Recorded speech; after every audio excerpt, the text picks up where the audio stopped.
It's 2:30 a.m. Kenji lies in the blue glow of his phone, thumb flicking through endless images of other people's victorious promotions.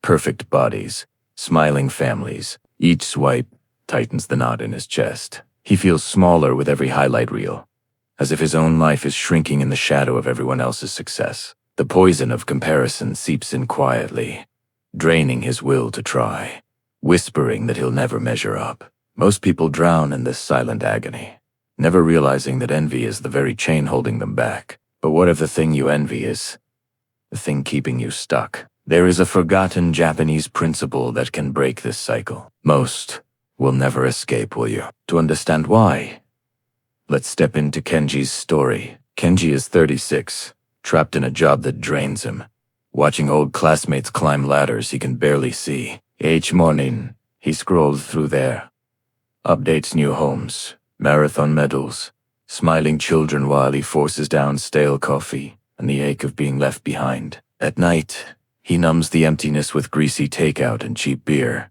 hoping to silence the question that haunts him. Why can't I be like them? Outwardly, he laughs it off his jokes and likes their posts.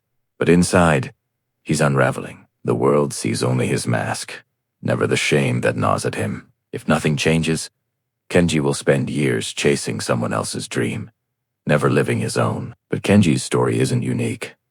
Science shows why this happens. Psychologist Leon Festinger called it social comparison theory. We measure ourselves against others to understand our place in the world. It's a natural human instinct. But today, social media hijacks this instinct, flooding our brains with dopamine every time we see someone else's best moments. It's designed to be addictive. It's natural to compare. But when every scroll is a reminder of what we lack, envy becomes a destructive habit, one that paralyzes us and feeds addiction to scrolling, validation, and even substances that numb the pain. Most people never break free from this. They just scroll, envy, and repeat, losing years to a cycle that was never theirs to begin with. But there's a different way the Japanese have practiced for centuries. In Japan, there's a quiet wisdom called Oubaitori. The word comes from the image of four trees: the cherry, the plum, the peach, and the apricot, each one bursting into bloom at its own perfect moment. No tree rushes to bloom before the others. No tree envies the others for their beauty. They just bloom. Oubaitori means never compare your journey to another's, because every life has its own season to blossom. While the Western world often worships competition, speed, and being first, the Japanese honor the profound beauty of unique timing. What if your season simply hasn't come yet? What if you're not late, just patiently waiting for your own spring? For Kenji, everything changed when he discovered this idea. His turning point came one evening. After another day lost to the fog of envy, Kenji finally opened up to Mr. Sato, an older coworker known for his calm, centered presence. Over quiet cups of tea, Kenji spilled his frustration and his deep, hidden shame. Mr. Sato listened patiently, then shared the story of Oubaitori. He told Kenji about his own years spent feeling hopelessly behind his peers until, in his 40s, his own life finally began to bloom in unexpected ways. "You are not broken," he said, looking Kenji in the eye. "You are simply on your own timeline." For the first time in a very long time, Kenji felt a flicker of real hope. Most people hear this wisdom and ignore it, burning out as they continue chasing someone else's path. But for Kenji, understanding wasn't enough. He knew he had to act. So, Kenji began to live differently. He stopped measuring his worth by others' milestones and started tracking his own quiet progress. Each morning, he chose a single blossom, a small, achievable act. 5 push-ups, 1 page of a book, 1 glass of water first thing in the morning. 1 page of a book, 1 glass of water first thing in the morning. These tiny acts weren't about impressing anyone online. They were about honoring his own pace, his own journey. He started sharing his daily commitment with a friend, not to compete, but to stay accountable to himself. Neuroscience shows that these identity-based habits, small wins, repeated daily, literally rewire the brain. They build real, lasting confidence from the inside out. Most people chase dramatic, unsustainable change, and burn out within weeks. The wise build quietly, day by day, brick by brick. But the old habits, they don't die easily. One afternoon, Kenji's phone lit up with news. An old friend had just landed a dream job at a major company.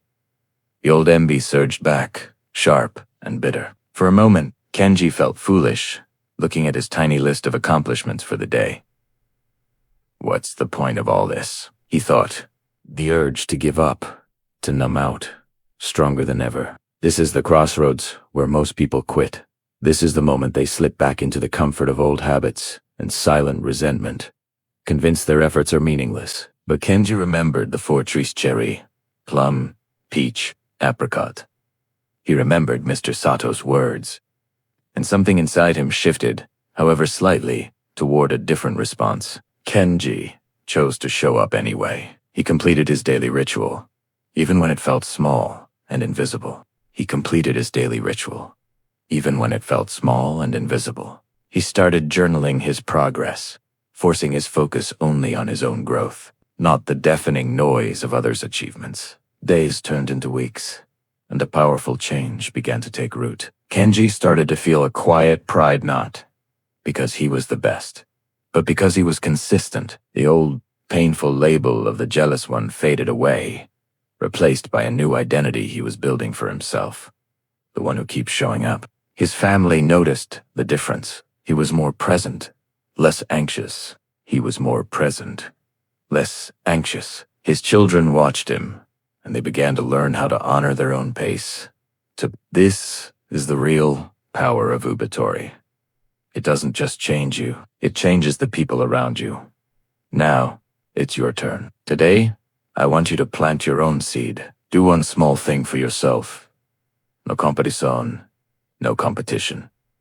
Just a single act that honors your unique journey. In the comments below, I want you to declare your blossom for today. Write, "Today I will," and finish the sentence. Maybe it's today I will walk for 10 minutes.